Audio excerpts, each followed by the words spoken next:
This is the Absolute Business Mindset podcast, created and hosted by Mark Hayward. This podcast will interview entrepreneurs, business owners, and people in their careers. We will delve into their journey to success, key life milestones, and go deep into their area of expertise. Get ready to learn from other successes and failures.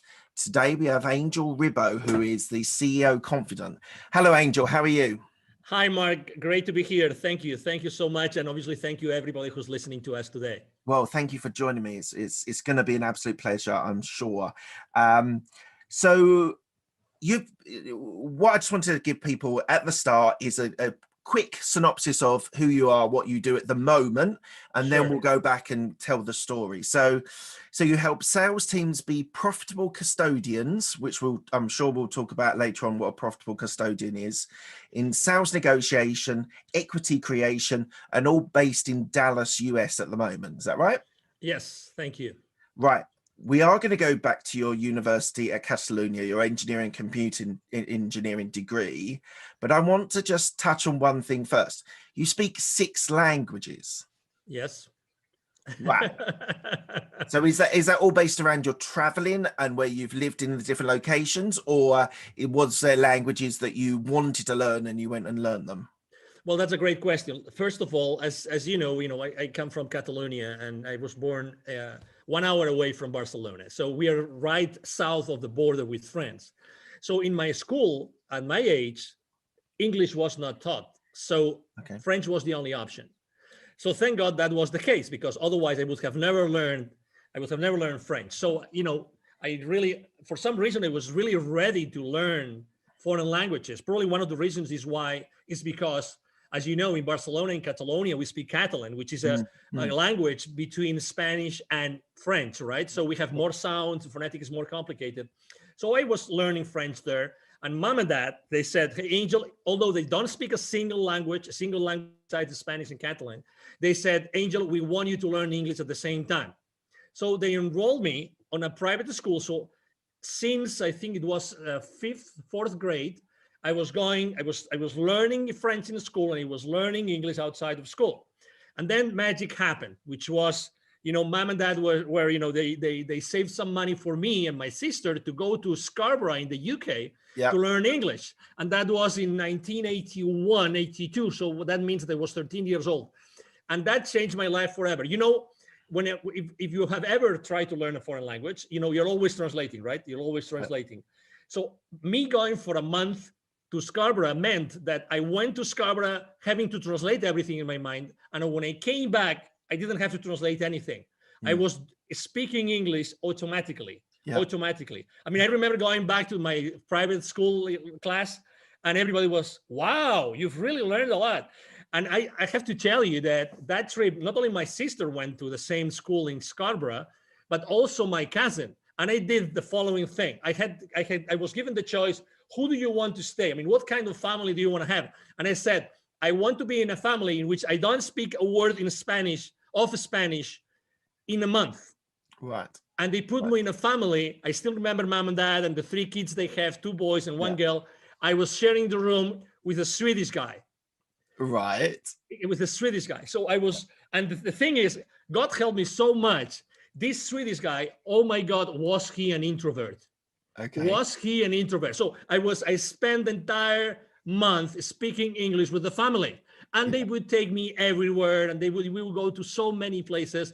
And also the one good thing I did was I asked my Swedish roommate, hey, do you have some friends here? She said, yes, absolutely. I have so many Swedish girls which came from Sweden, which are also in the same school. I could introduce you to them. Guess what? When I wasn't with my English family, I was with these Swedish girls. Right. And from a Spaniard, that was a blast. Oh my God, did that summer change my life forever? And did I not practice my English language skills? So that was, really, that was literally how I ended up learning English and French. And then, I started traveling. When I went to college, I was part of an international organization. I was the president for that organization. And then I went to France with an internship. but I also started to be exposed to Portugal. So I had to learn Portuguese, excuse me. And then I learned a little bit of German because I was for 2 years, I was, dating wonderful, beautiful German girl. So I was literally visiting her, or she was visiting me almost every week. So I was going to Germany a lot. So, when you're kind of everything in your life is taking you to a place where if you just surrender to it, you keep learning and learning and learning. And, eventually I used my Portuguese that I learned with a Portuguese student in Barcelona. I used it when I was conducting business in Brazil, and when I later on in my career, I moved from Barcelona to the UK to work for a technology company. Guess what? I was asked to call in English to the Nordic countries and to Germany. So I was making sales calls from the UK to those countries. So it's kind of, I always had to make an effort. Like I had to put myself in a discomfort zone in order to learn another language. And learning a language, right? I'm confessing here, I am a typical Englishman who struggles with languages. I was at school, did 6 years of Spanish and a couple of years of German, and really struggled. I just didn't have the natural flow of it. But how do you construct learning a language? The immersion technique, it sounds like you immersed yourself in culture, in people, and that's how you learned it. But they're all Latin languages, so they all have a sort of similarity. But how did you sort of approach learning languages? As you said, you're sort of translating everything Spanish to English, English to Spanish. Yes. But what sort of techniques did you use to get your languages and embed and understand with such fluidity? Your English is fantastic, and I know you're in the US now, so you do use it every day. But how did you approach learning the languages? Well, this is a great question. I remember when I was once paid, I think my first employer, when I left college, they paid for lessons. I think it was Portuguese. And they actually enrolled me. I don't know if I can use, commercial names, but for this, at this school, Berlitz, which they're very well known for languages and, to teaching languages, foreign languages to executives. Yeah. And they would typically, even if you don't know anything about that language, you start listening to it. You start, you don't know anything, but your brain, there's something in your brain that suddenly starts being comfortable, familiar with certain sounds. And, the more you are exposed, I remember when I first learned English, when I told you my story to Scarborough, having the TV set that we had in the room, always on.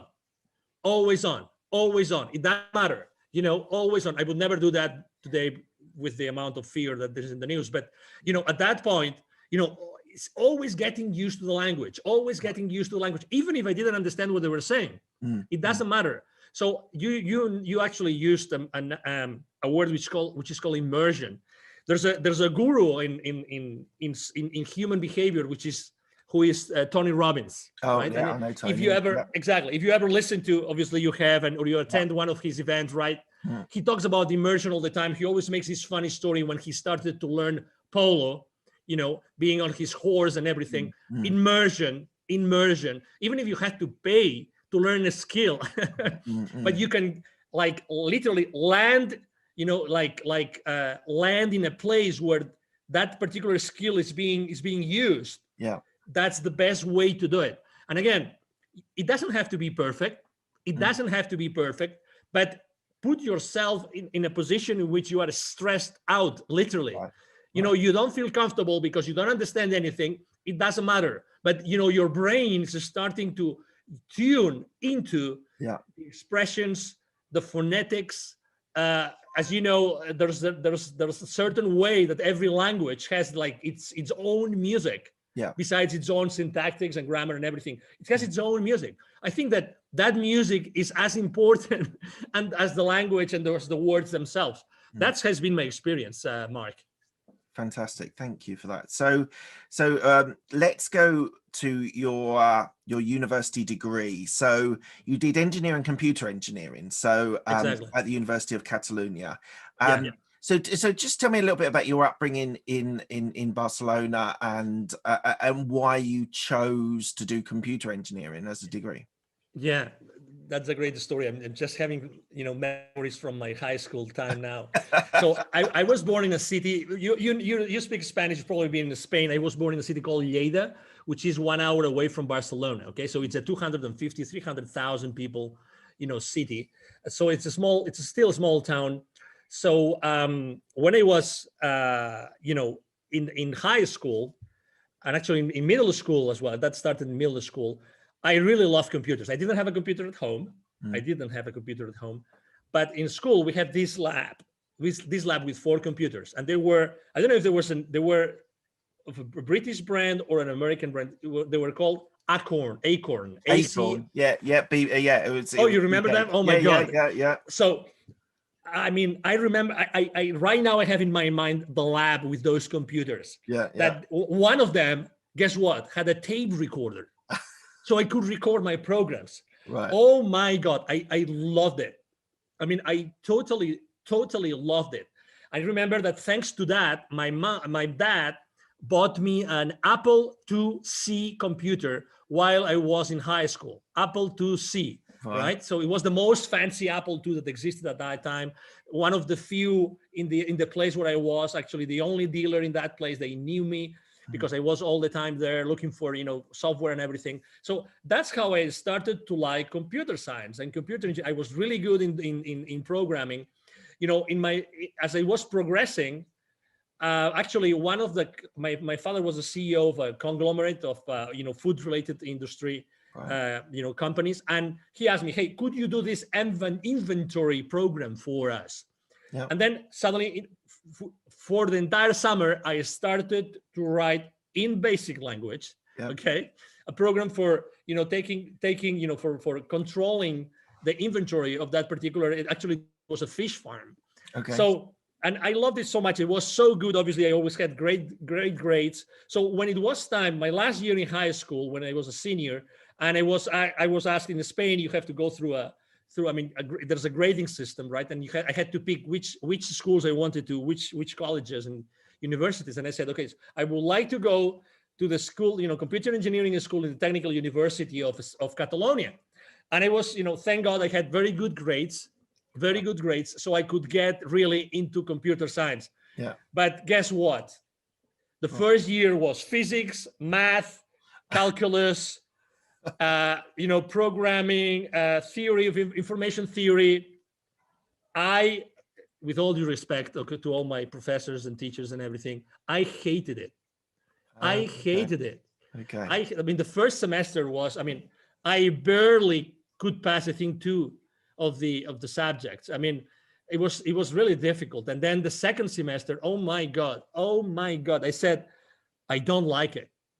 If this is computer science and computer engineering, I don't like it. I liked programming a little bit. I like, the soft part of engineering, of information technology, but I didn't like any of the rest. I said, oh my God, it's 5-year degree. Okay, I'm only at the second one.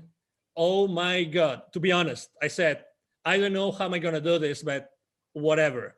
My parents are paying for this. I had to move from Lleida to Barcelona, so they were paying the rent and everything.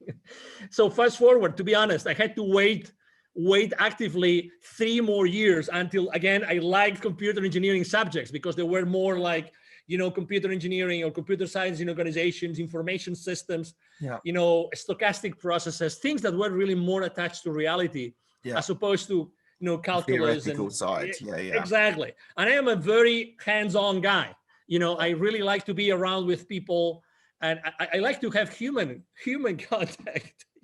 Yeah. And I picture myself, am I going to be a computer analyst programmer the rest of my life? Oh my God, no. That's not going to be Angel Ribo at all. That's why, as you have read, that's why, really after I finished my degree, I said, I have to do something more related to business, because I think that's exactly where I could make a big Before impact. we go on your Yeah, MBA, yeah. just on the computer engineering, and it might be slightly different. I want to clarify. So we have in the UK something called computer science, Mm-hmm. and that is basically learning languages. And I'm interested. I was talking to someone, a friend of mine, who learned languages and then learned computer science, and that was like JavaScript and C# and all that sort of jazz. And he said that actually it was very easy to learn because it was just learning a new language. Did you have the same experience there as well? No. Okay. That was actually, it was called a degree when I started. It was called computer science. Right. But as all the, let's say, the names and titles changed throughout my career, actually they eventually called it computer engineering. So I Okay. started the studies, were being named like that. But as far as computer languages, no, we didn't really learn, this many of the computer language at all. I mean, I remember using, after the second semester, we did not learn any language anymore. So you didn't learn the programming. You were We building learned, the hardware, building the computers, and we learned both hardware and software. But what I'm Right. trying to say, they taught the programming, the languages that they taught us, or the programming that they taught us were language independent. Right. Okay, so it was very much on how to do things, but not specifically with a language. We were using a universal language, and then literally we were given the freedom to use the language that we wanted. It Right. could be any language. So that was, I mean, again, but if you realize, maybe if it was more like specific languages, maybe I would have liked it more. I don't know. But the reality is that everything seemed to me too abstract, and I wanted to go back to earth.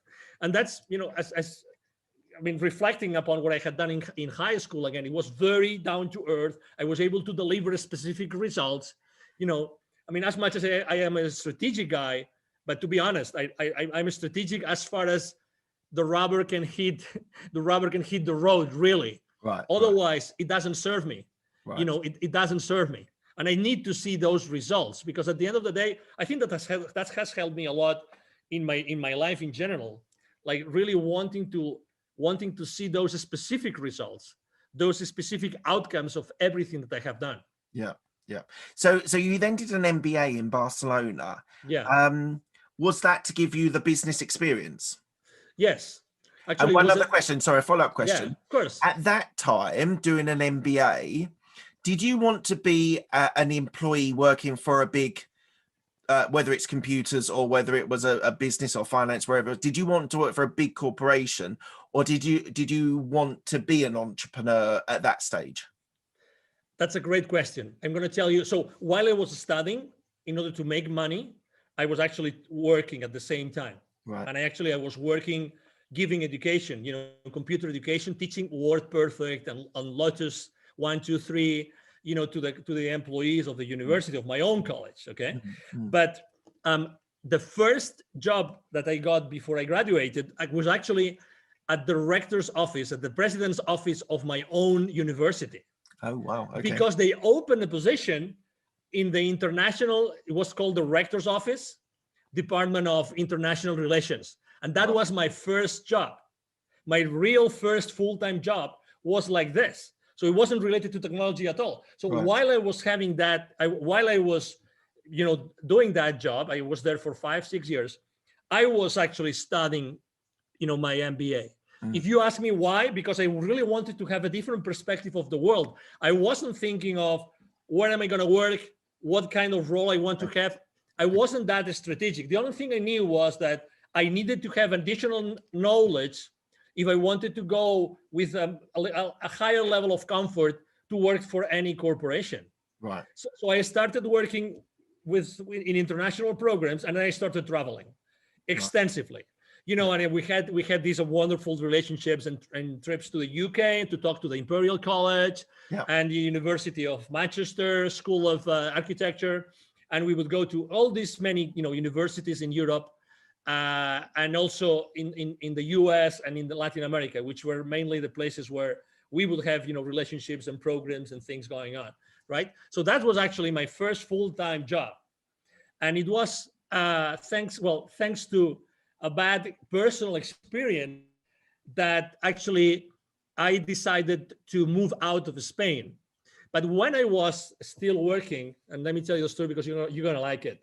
When I was still working at the university, a female headhunter came one day and said, Right. Angel, we want you in the private sector. I have this opportunity for you. I cannot disclose how I found you.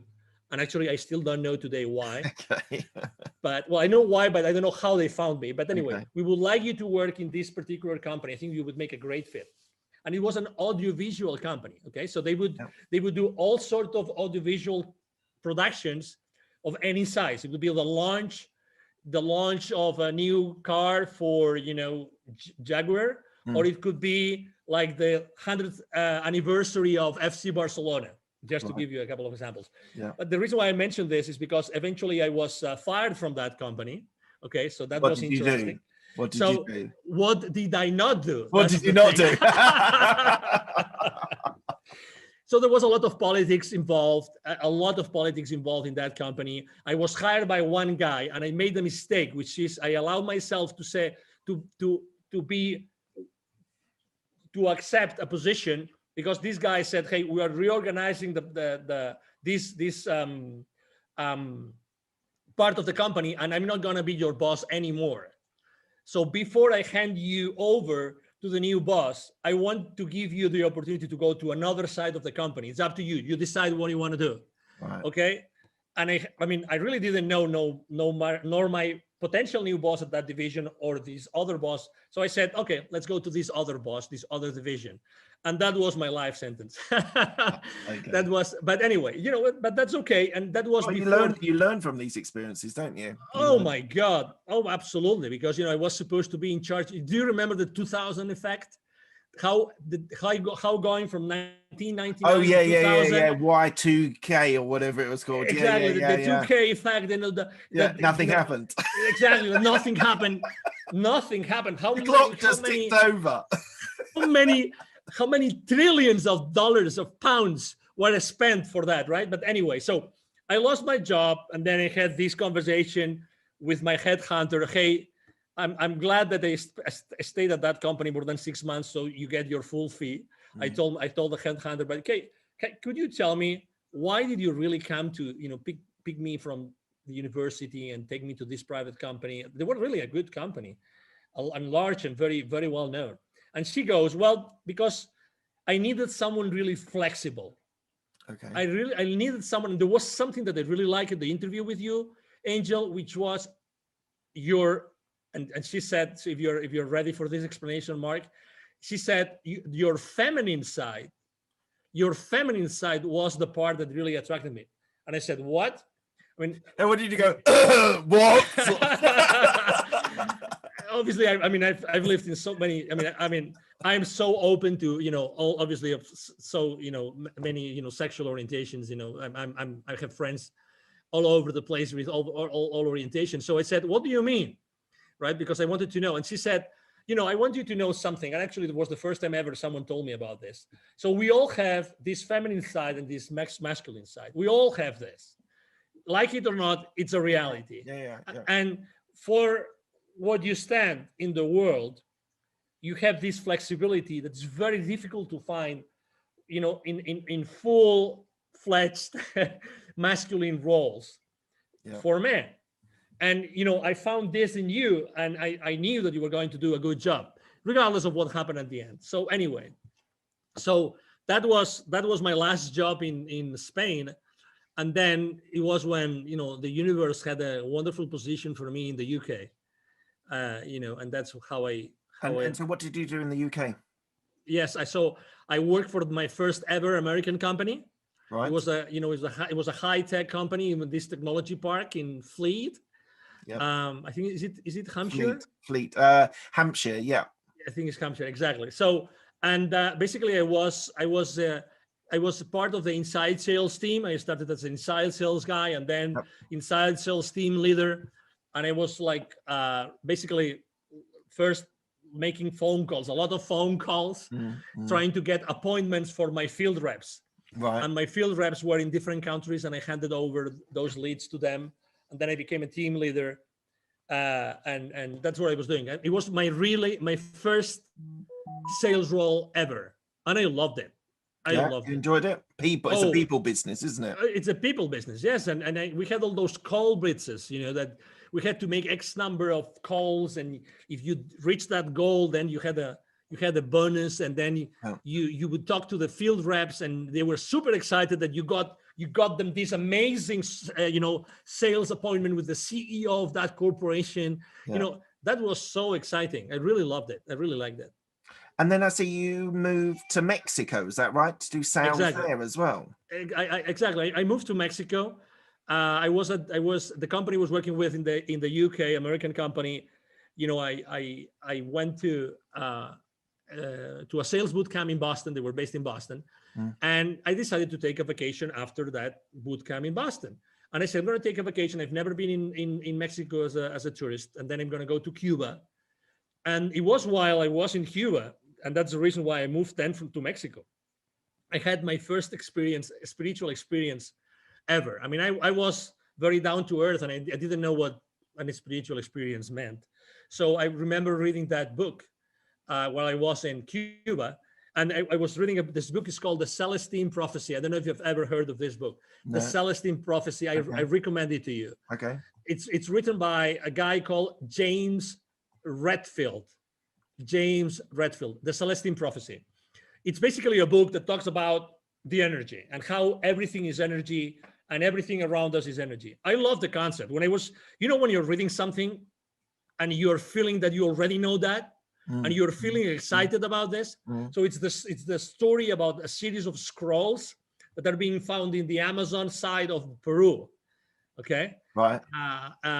So it's an amazing book. It's a fiction book, but the teaching just was amazing. So I remember turning the last page of the book, and as soon as I did that, I had this rush of energy going through me. I mean, I cannot explain it. Goosebumps, chills, you name it. Yeah. And I knew that I had to do something. I mean, I remember when the sun was setting. I was in Varadero in Cuba, that nice resort. And literally at that moment, I decided I want to go to work in Latin America. Okay. I went back to Fleet. I mean, I never explained this to anybody. Okay, now everybody knows because I have explained the story, but I never explained that to my managers. But I told my managers, both American, I told them, hey, I would like to go to work in Latin America. You tell me where you have an opening. And they said, well, we would like you in Mexico. But hey, are you insane? What do you mean? Hey, you're working here in the UK. You have a great job, great progression. Look what you have done in under 2 years. And, you're making good money. Why do you want to go to a third world country? Why would you think of doing that? And I said, why not? Why not? What's wrong? And in this case, was Mexico. And, Mexicans love Spaniards. Spaniards love Mexicans. There's so many things in common among the two cultures. And I said, I would love to go to Mexico. And I think that there's a lot of things that I can do while in Mexico. Just before you talk a little bit more about Mexico, so you were saying about that book that had a massive impact. So yes. I started binging audiobooks on business, finance, self-development, all this jazz. I don't know, it's probably 6 or 7 years ago now. Cool. And I interviewed someone who said you should read The Alchemist. Have you read The Alchemist? Oh, absolutely. So I was binging on this business stuff, and he's like, no, this will give you a really good perspective. It will open your eyes. It will spiritually help you. And I was a bit cynical, but I listened to it on audiobook, and it changed my life. It really changed my life, having that perspective on people's behaviors, people's way people react, and the way I should react, or the way the character in the story reacts to situations, and I'm even, while I'm telling you about this little story, I'm even thinking of the stories within the actual story. So so I know what you mean. I didn't decide to move to Mexico or anything, but I definitely know what you mean. Like non-fiction books can have, like, because as I said, I binged on business books, but that really was a life changer and a really inspiring book. So sorry, I just wanted to just pop that in there. Sorry, you were saying about Mexico. No, so but I would like, no, but I mean, to your point, I mean, I downloaded my first Audible book before Audible was even an Amazon company, and I think it's a great companion. I think that for while I'm in the shower, while I'm driving, while I'm commuting, I mean, while I'm exercising, audiobooks are a great companion. They're fantastic. I must admit, my intake has reduced, because I used to do it on the commute into my office while I was still working in corporate, and that was my, as you say, companion. That was go in, listen to a story. I listened to it at 2 times speed as well. My brain now assimilates it faster. I think that's one of my life hacks. Like, if you're listening to audiobooks, put it on 2 times speed, because your brain just reacts and starts assimilating the information even though it's coming through faster. Thank you. So try that out. That's a great tip. Try that out. I never thought of doing it, but that's why I never thought of doing it, because when I tried 1.5, it was so uncomfortable. No, the thing is, no, I know. You literally have to do like 2 or 3 times of trying it, and then your brain just switches, and then it goes into that level as well. Exactly. No, you just, absolutely. I mean, I am a follower of a guy called Dr. Joe Dispenza. And he talks about, he's one of the most famous neuroscientists, very, very, very respected, because he's very science-based.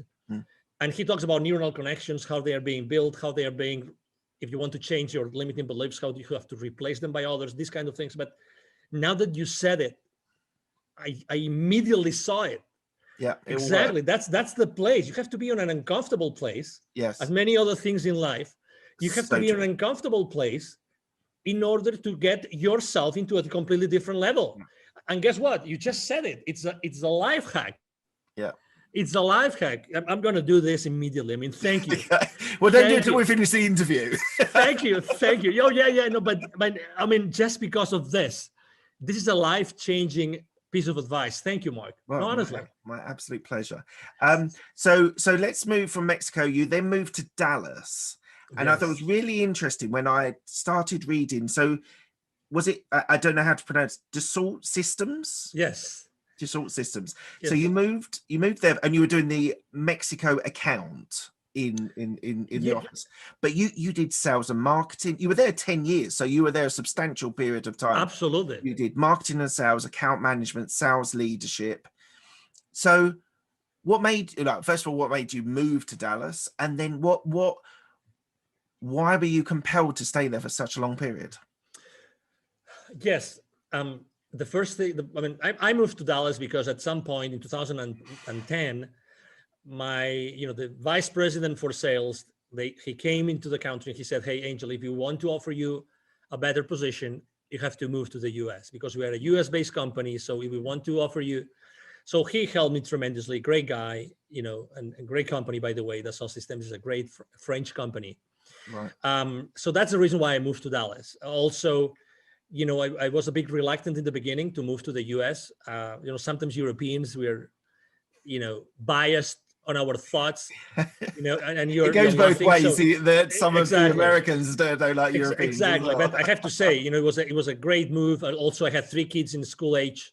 Right. So for me, also, it was also a very important thing to decide if I wanted them to receive an education in Mexico or in the US. So we decided with my wife to do it. So why I stayed so many years? So I stayed so many years because of these 10 years, actually, of these 10 years, the first 8, I was working for a division called SolidWorks, very well known in the software industry, engineering, product design industry. And I really had a lot of freedom. I really developed a very strong business. I was enjoying it. I was thriving. I had a blast. I had an extraordinary team. I did great things. My work was recognized consistently in the entire corporation. So I was really having a great time, and it was really valued, and everything was, I really have to say, I was able to build a great team along to help me do that. That's the main reason. And, I've always liked traveling. So for me, being able to develop business, to close sales, to negotiate deals with people in so many countries in Latin America, that was such a blessing. Such a blessing. I was traveling all over the place, and I loved it. Some people are maybe reluctant to travel, and when they offer a position, they say it's 50% travel or 75% travel. Yeah. For me, 100% travel was amazing, right? Because that's who I am. Don't ask me why. It's just who I am. Probably because of the languages, right? Because I feel like a citizen of the world, that I can go anywhere, and I like learning. I like being exposed to new things, and that's who I was. So that's why I stayed in the company for so long. And was there a specific career development that was opened up to you? And like, not necessarily your first day, but in the first year, they said, "Look, Angel, we think you can keep progressing." Like, was it opened up to you, or did you have to fight for the progression? Like, what was? I had to fight for the progression. I suppose you were in sales, so yes, I had to fight for the progression. Again, it is what it is, and again, you always put wherever you are in your life, you have a scale, right? In your mind, right? And you put one things in one side and one things in the other. It's a matter of balance. So you find the right balance, So I was really, as I mentioned before, freedom. I had a lot of freedom to do a lot of things.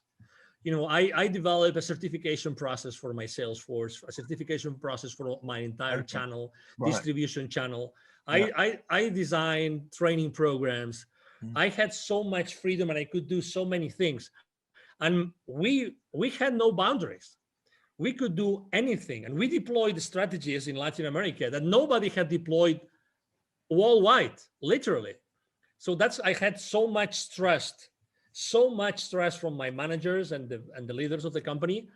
Oh my God. And again, I value my freedom a lot. A lot. And did you have a coach or a mentor there? You said about the person who brought you in. What was that available to you? Not really. That's a great question. I think that I always learn through exposing myself, through being in uncomfortable places, and being the one doing stuff. Probably my passion and my enthusiasm helped me a lot, so that when I was proposing something, people would, go with me all the way. I was one of these guys that I would really, walk my talk. So people would come along with me, but there wasn't this written career path. I wish, because that gives you a lot of certainty. That's why, I was, people talk about the term like a corporate survivor. Yeah. In the sense that even though there was not such a career path specifically laid out for you, still I was able to thrive, and I was able to get different positions. I started as a sales rep or a sales manager, and then I started to incorporating territories.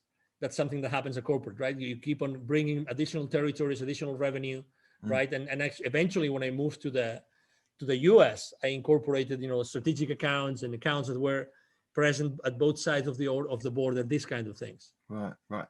Okay. Well, let's fast forward a little bit. I do want to talk about this, but we're gonna have to move on. You're a TV host on a station in Dallas. Unfortunately, we're going to have to keep going because I want to get everything in. Go ahead. So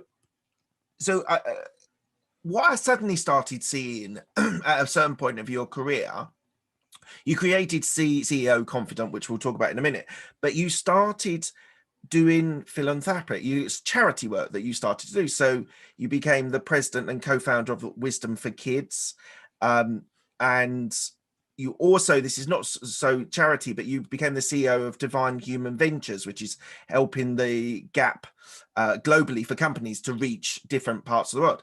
So what made you take that shift, which is beyond the sort of corporate or entrepreneurial world, into those areas as well? Well, when I have to say, I started to prepare myself before I left corporate world in 2016. I started to prepare myself, and I started going to different conferences of people that knew about things that I thought could be valuable for me. Right. They were basically, these famous online marketeers, these people that have done, online launches, Yeah. that they know everything about coaching programs, sales funnels. So I attended so many conferences during 2014, 15, and eventually 16. So, so I prepared myself for doing that. I'm telling you about this because in 2015, 1 year before I left corporate America, I had a spiritual experience. Okay, it was the month of March. I was in Mexico City. It was a Saturday morning, and I was exhausted. I used to like to say when I was in the UK, I was knackered. Okay, Yeah. exactly. That's a great expression. So because I remember that morning very well because it changed my life forever. So it was at that hotel. Typically, I would fly back to Dallas to be with my family on a Friday night, but I missed my plane. So I had to reschedule for Saturday, and I couldn't reschedule for the first flight in the morning. So I had to reschedule for the 5 p.m. flight on Saturday. So that means basically that I would spend 1 day less with my family. So I was really remorseful. I woke up. I was at that hotel. I remember exactly where I was, in which room I was, and as soon as I went into the shower and the water that Saturday morning, I had, and now I recognized it, right? Or I then recognized it. I had a full-fledged like spiritual experience. So remember that what I told you that I had in Cuba before? So that happened, but with a lot of images, a lot of flashes, and a lot of things that made me cry like a baby. So imagine myself, from the outside, you would only see an adult, a young man crying in the shower under the water. But I was having all those flashes of basically all those kids in need that I had met so many times while I was conducting business in Latin America. So picture this, right? My clients were, and that's why I call myself the CEO Confidant. My clients, while I was in Europe first and then in Latin America, my clients were always large manufacturing companies. And I was always, because of the way we were conducting business, I was always talking to the C-levels of those companies. So I was always going to close business to these top, level The executives of those manufacturing plants. But guess what? In Latin America, manufacturing plants are where? Outskirts of large cities or even rural areas. And guess what? Where is the poverty? Where is the poverty in those areas? Yeah. Exactly in those very same areas. So every time I would go to those manufacturing plants to talk to those high executives, before getting into those places, I would see so many examples of kids coming to me and saying, "Hey, sir, senor, would you buy some gum for me, some candies? Would you allow us to keep your car safe while you are inside of the plant? Or could we wash the car? Could we clean your windshield for you?" So all those images of so many examples of kids in need, this came to me so strongly while I was in the shower. And it was very clear to me after literally crying under the shower for 15 minutes. It was very clear to me that I had to do something, that experience, that incredible amount of energy going through me meant that I had to do something about it. Okay. So I remember that I was so sensitive that day. The gentleman, Mr. Martin, Mr. Martin, he was the guy that was like my driver in Mexico every time I would go to Mexico. So I remember having breakfast. He called me, "Hey, are you ready for the appointment we're gonna have this morning?" I said, "No, you're gonna have breakfast with me today." So I invited him for breakfast, and we had a breakfast together. I remember that breakfast as if it was today. I said, "Martin, we are going to cancel this call, and we're just going to talk about something that happened to me. It's going to sound crazy, but we've been together for so many years." It was 2015. Okay, so I would like to share a story with you, and that's what I would like to do for the rest of my life. And I remember even crying over breakfast as I was explaining to him what had happened, a few minutes ago before, right? And that's the reason why. That's the reason why I said, "Oh my God, I have to do something." And that's what really triggered and ignited me deciding. Actually, I decided to create Wisdom for Kids with a friend of mine and his father, three co-founders, before I even decided to leave corporate America. But it was very clear to me that I was going to be the connector of the unconnected. Right. Right. The connector of the unconnected, the connector between this top layer from a success and wealth point of view with the bottom layer.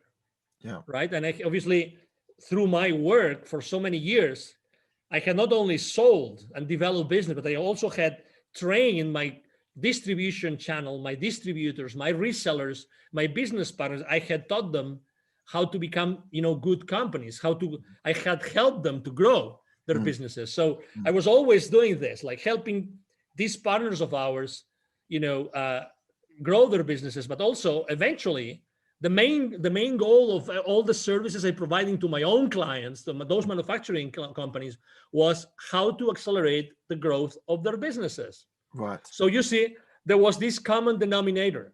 So it was very clear to me that what I had to do is I had to start this nonprofit. Eventually, we called it, Wisdom for Kids. But I called it. I had to start this because I said, if I don't do it myself with these two other people, who's going to do it? Who's in such a good position of being able to, tap into the genius of these top level people and at the same time helping the underprivileged? So tell me a success story. What have you managed to do part of this charity nonprofit? Yeah. So there's an area which I like to go, which is an indigenous community. I like to go to indigenous communities for many reasons. One of them is because 95% of kids in those communities are poor. Right. So when you go to those areas, the chances of making an impact increases dramatically because everybody lives under the threshold of poverty. Yeah. And I'm going to tell you a story of this area. It's in the north of the state of Puebla in Mexico. Okay. So in this area, there are 180 plus small communities. Many of them speak their own languages, originally from the Aztecs, Toltecs, this kind of, originally civilizations, let's say, or cultures. So one success story I can make is in a particular area, one of those sub-communities there, when we deliver our workshops, right, what we do is we do a lot of self-esteem work. We do a lot of neuro-linguistic programming, okay? Because we want to make sure that whatever we do in that community, it's sustainable. Exactly, it's sustainable, right? So we went to that place, and we basically started talking about, hey, you have to love yourself. I mean, this is kind of the message, right? I mean, we don't teach it like this. There's no whiteboard. We jump, we sing, we dance, all sorts of crazy things that you can imagine we do with the kids. Why? Because we connect with them, again, at an energy level. Yeah. We raise the energy of that place wherever we conduct our workshops. And that's the main goal. The main goal is we connect with them at such an energy level that, like, the most amazing part of the workshop, which is a 20-minute meditation, has the most impact. So for 1 hour and 40 minutes, we are preparing our kids for the most important part of the workshop, which is the meditation. Right. I mean, you have to think that we spent 2 years preparing the workshop. We had 2 PhD students preparing the workshop with us. Right. All right. So there's these 2 kids, which were brothers, which had different grades. One was second grade and the other one was third grade. And the story, the success story is because, we always say that we help underprivileged kids in Latin America become entrepreneurs using their local resources. We don't want them to go somewhere else to be successful. Yeah. We want them to become aware of the wealth and the resources which is around them. Yeah. Okay, so we told them, hey, okay, so what do you think you have here that people might like, right? And we started having that conversation, right? So we brought the mom of these two kids. Okay, we brought them and we say, okay, so what do you think we could do? And one of these kids really was very good with what he was doing with his hands, right? And we said, why don't you start making, and it's a very simple thing, but bracelets with stones that you were able to find here. Yeah. Actually, and they said, wow, that sounds really interesting. So we sat down with them, we sat down with the mom, and we made sure that they were going to, we were going to have a continuation, because the challenge there is not passing on the how to do something, it's to do it. It's actually to take action. Remember, it's not. There's one mantra that I always share with my business, with my clients, which is take imperfect action now. Yeah. That's my mantra. Take imperfect action now. So we sat down with them, and that was at the end of 2019, and we said, okay, so this is what we're gonna do. So we make sure that our local teams. We always have local teams. We develop local teams when we go to a community. They're gonna make sure that you guys are gonna be following through. Okay, so our volunteers locally, have been talking to this mom and to these kids, and I know for a fact that these kids have been, selling those bracelets to the local community. In this area, actually, there's a former Toltec pyramid compound. So it's a very highly charged, again, energy place. It's a magic place. So they already have a place where tourists go, so they can sell those bracelets already to the local community. And after that, there's going to be many things that are going to happen. I mean, obviously, unfortunately, the world closed down, unfortunately, in 2020. But we're talking about incorporating other nature elements of nature into their bracelets, and obviously writing a story about that. We are very cautious about keeping the identity of those kids safe. We don't carry a single list. There's no list. I mean, of those 1,000 kids more plus that we have helped, we don't carry any single registry. We don't want anybody to hack into our information and use it inappropriately. We're very, very cautious about that. I think that privacy and confidentiality is extremely important today, and we want to keep those communities safe. So that's a great example. That's a very good example of a success story. That's fantastic, and all power to you. I think it's a wonderful idea. And what's so great about it for me is that you're inspiring children to perhaps be entrepreneurs, but in their community, in their country. They don't feel they have to go to America or go to the cities. They can develop within the local community, which I think is wonderful. I want to ask you a question which I don't often ask, but I'm intrigued. So you've described yourself as a global citizen. You travel all around the world. You are you speak many languages, and a lot of your time is traveling. And you mentioned a little bit earlier on about having 3 kids. So how do you balance being a global citizen and also being a parent of 3 kids? That's a great question. And let me make a confession. I think that once my wife gave an interview to someone and she said it, so that's why I'm going to say it. Okay. At some point in time, I think it was in 2008, so 2 years before we left for the US, actually, and she didn't tell me actually until 3 years later. So only a few months before she got pregnant of our second kid, she told me she was actually thinking, she told me one day, Angel, you were spending so much time gone. I thought our marriage would never last. Never. We were living in Puerto Vallarta in the Pacific coast of Mexico. And I would literally spend 2 weeks in a row gone. Right. Like gone. And we had at that time we had an 8-year-old kid. I was literally gone. And that comes with a price, right?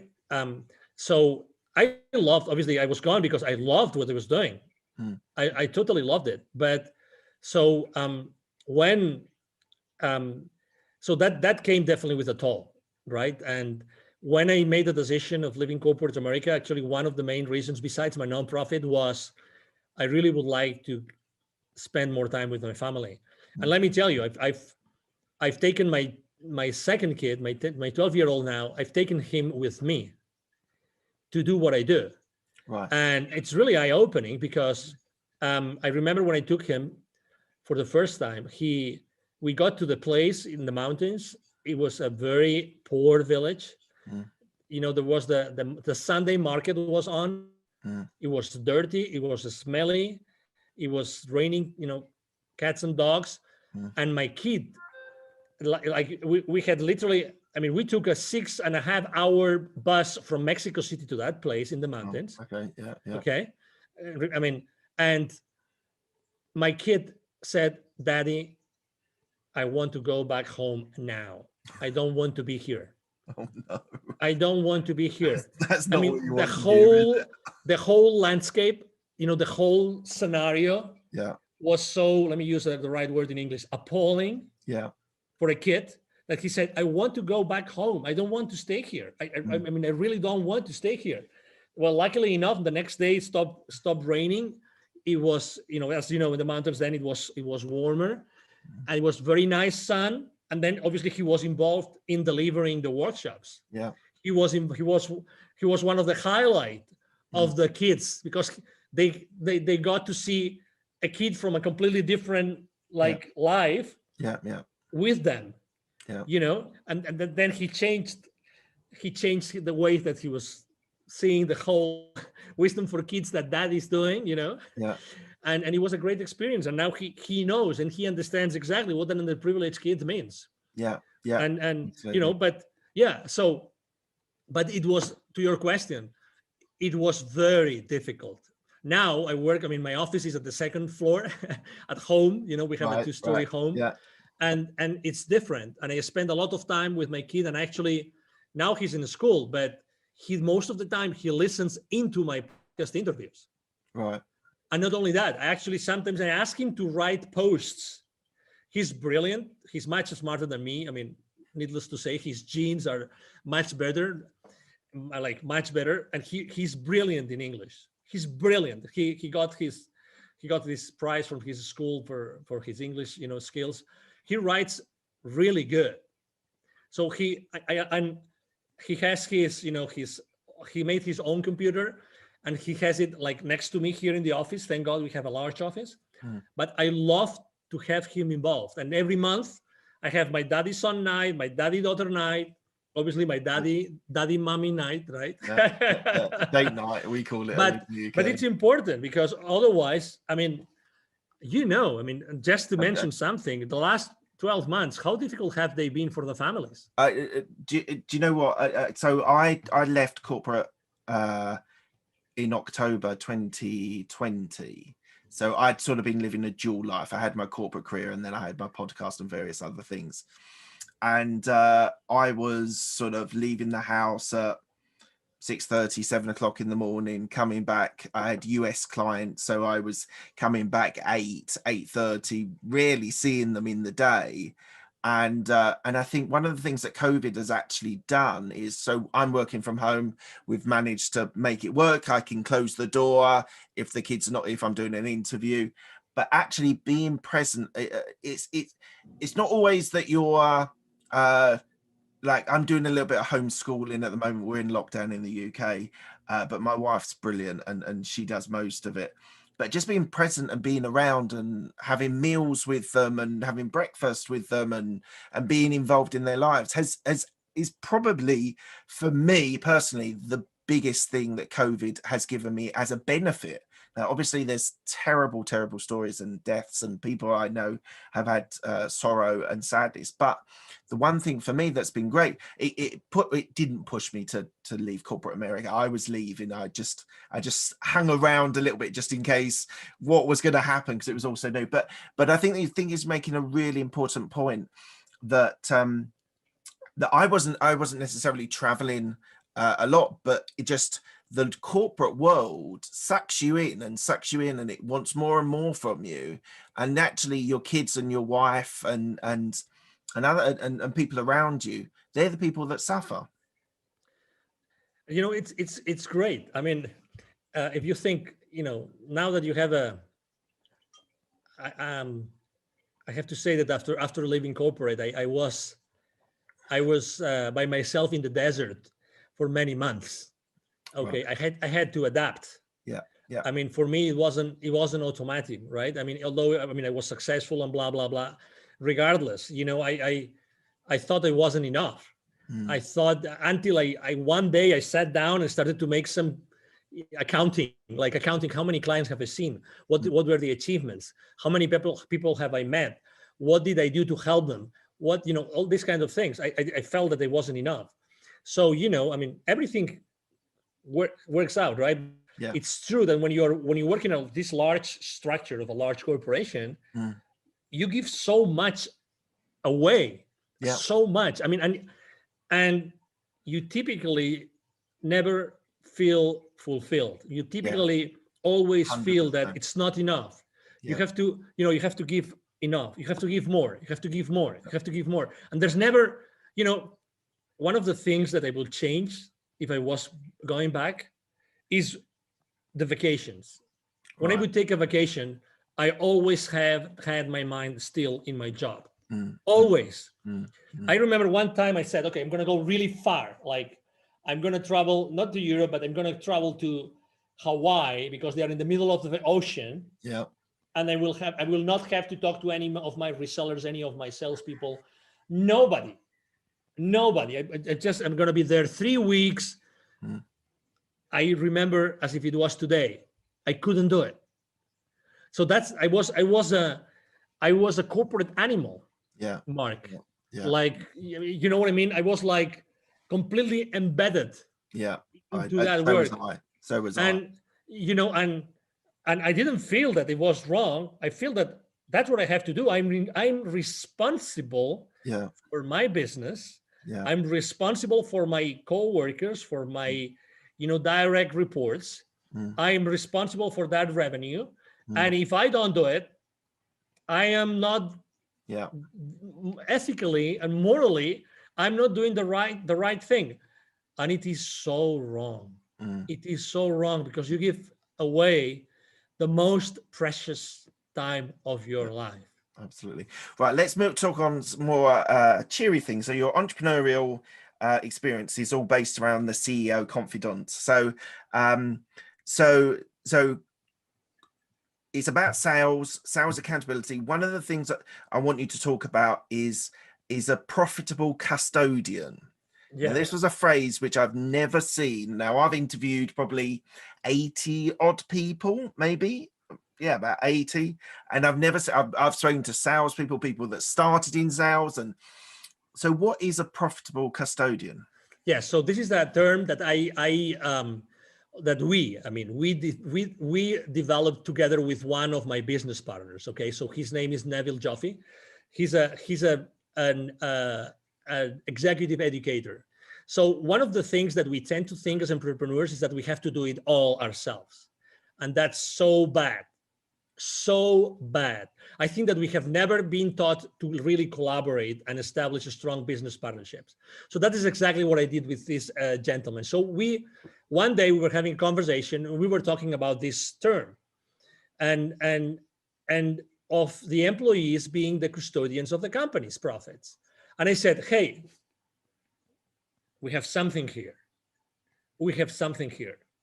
What if we start, if the main goal, the ultimate purpose of any company is to produce sustainable profits and cash flow for their shareholders, for the equity holders of those corporations, if that's the main goal, and what we are doing here is to remind everybody of the financial implications of the business decisions, then every single employee is the custodian of their company's profits. Right. And you were in corporate, I was in corporate. Seriously, how many real conversations, in-depth conversations did you have with any of your clients or business partners while in corporate about financial statements, about balance sheet, about P&L, many, but how comfortable did you feel? That's a different question. Yeah. How comfortable did you feel? Even if I went through a MBA, I really didn't feel. So when I was talking to Neville Joffe, we realized that, and he told me, because he had surveyed so many people, that we are never trained at corporate to be aware of the financial implications of every single decision that we make. Yeah. It can be a discount, it can be a new product, anything that we do at corporate, So then we came up with this concept, which is profitability custodians. I ran to GoDaddy. I protected literally, I did that day. When you have one of these amazing ideas. Yeah. I went to GoDaddy. I booked the domain profitability custodians, and then we started using it. And it's because it's the reality. We are really not aware, even at the personal level. I mean, how many families have a balance sheet of their own home, of their family? How many have a P&L? Do you know the financial implications of a decision? Well, roughly. The answer is roughly, right? Yeah. Do you know something that was a game changer for me? You were talking about books earlier on. Yeah. Remy Sethi, who wrote a book called Make You Rich or something, and it was a game changer again for me, because it started talking about, on a personal finance point of view, having different accounts for different things. So we had a Christmas account that we were putting money in every month, and that when Christmas came around, when you buy stupid amounts of presents for your kids and things like that, we had a fund for it, and we didn't even spend all the money that was available. So now that's rolled on to birthday funds when we want to buy the kids birthdays, and I've managed to be able to separate. So I now put every month a little bit away for tax, a little bit into this fund. My business account, I always keep a slash fund available, especially on my properties or real estate, if there's a boiler going or whatever, something like that. So that was really a game changer for me, to actually, instead of just having one account and so many things dipping in and dipping out, and you can never control what's coming in or what's going out, you just never have a concept of it. So it sounds to me that you're sort of giving that sort of responsibility to the people you're training as well. Exactly. So what we do is we actually start from the personal financial statements of every single employee. Okay, we're talking about, I mean, this is designed for both entrepreneurs and for corporate business operators, let's say. So we started from the financial statements, of personal financial statements of everybody who is being trained, because it's from there, it's from that position where everybody acknowledges what we're talking about, that we then go to corporate finances. And again, it's the same thing. Wherever you are in the corporate arena, wherever you are in the corporate world, whatever the place in that matrix of your company is that you are, every single decision that you make has a financial implication. Yeah. So basically that means that every time you make a decision, you're actually signing a check.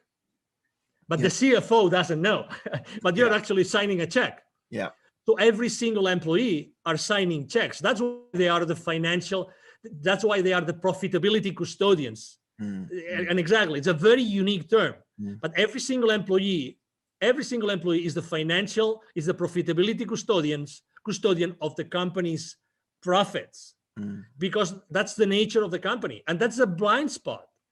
That's a big blind spot. We run, as you know, we are very active on LinkedIn. We run a survey on my profile. I run a survey asking, what do you think is the main blind spot of salespeople in the corporate world? And we expected that profitability would be one of the top places. It wasn't the top. It was not the top.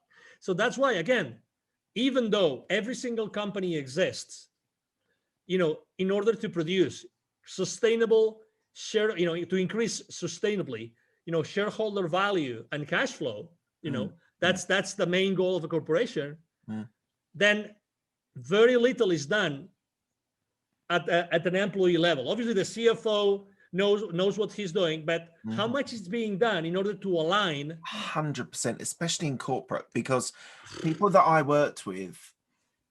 So I want to talk about innovation, but just on that. Go ahead. Well, I'll lead into innovation, but people that I worked with, they had no responsibility for their products that they were working on. They turned up and they did tasks, and that was they then left.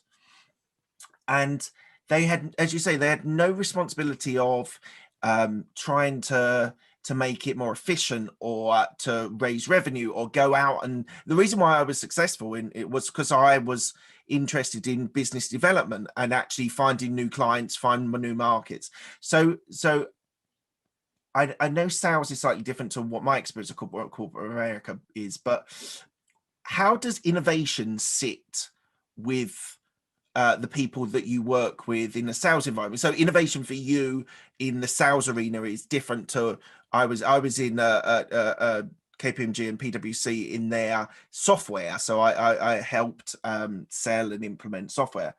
But how does innovation sit for the sales market in corporate America, or even in entrepreneurs that you help?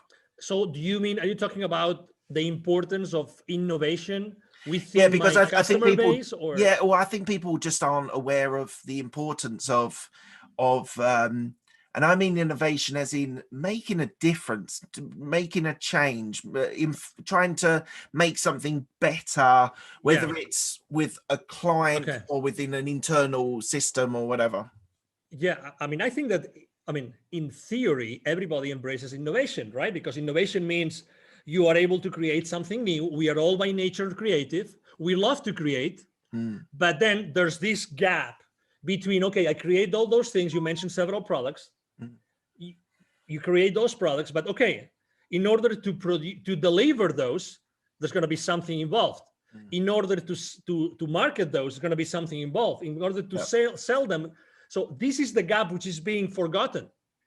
So to be fair, because it's easy to talk about this, but in all fairness, the thing is, how many of us, while in corporate, we got the right education so that we were fully engaged with the rest of the organization, so that eventually the leadership team could keep us accountable.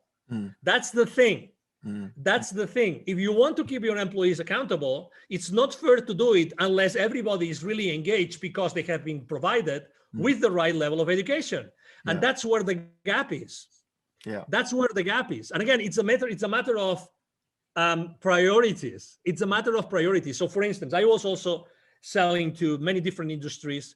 We were selling what is called product lifecycle management software. Okay. Right. So that means that our clients would be like corporations, that they would have some products that they would send to the market, and obviously they wanted to launch those products to the market faster than the competition, blah blah blah.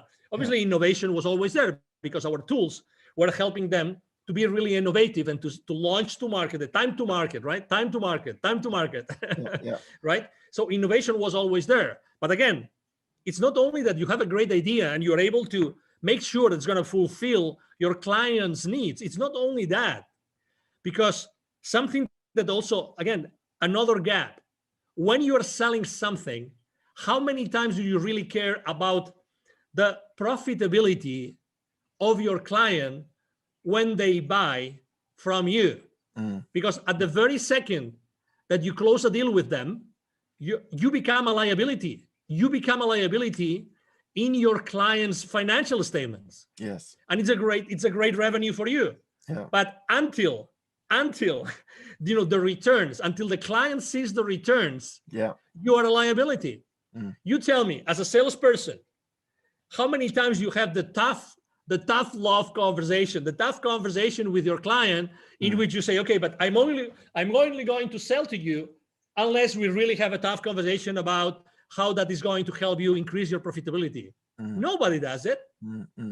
Nobody does it. Because why? Because it's a tough conversation. It's like, when you're dating this girl that you really wanted to date, like you were like dying to date with that girl, and then you immediately, for some reason, something changes and she says yes, and it's your first opportunity. Are you going to go raw the first day? Are you going to tell her everything? Not the first day, not even the first month, not even the first year, because she's the lady of your dreams, right? Mm-hmm. So it's the same thing. We are coin operated, we are salespeople. So when we have this possibility to sell a multi-million-dollar to someone, we never have these tough conversations. Wrong. This is the wrong thing to do, because we want long-term relationships with our clients. The best way to keep our clients alive and keep on buying from us is if we make sure that we develop that win-win, in which they recover and they make their investment in our products and services profitable. Mm-hmm. I'm going to have you back on my podcast again. I'm gonna so I what I want to do on our second interview, I'm happy to do it, is talk about sales, is go deep in on sales, because I think it's the core of your business, it's the core of your experiences. I've got certain views on sales, not negative, because I think people's career progressions is based on selling yourself. It's like you're selling to clients, you're selling yourself to your bosses. So we'll have to get you back on in a month or two. Right, we're coming to the end of the interview. I asked my guests 6 same questions. They're quick fire questions. They don't need quick fire answers, depending on how you want to respond to them. First question is, what's the best decision that you made? Have kids. What's the best piece of advice you were given? Be open to what the universe has to tell you. Okay, awesome. Who helped you most in your career? My wife. Any regrets?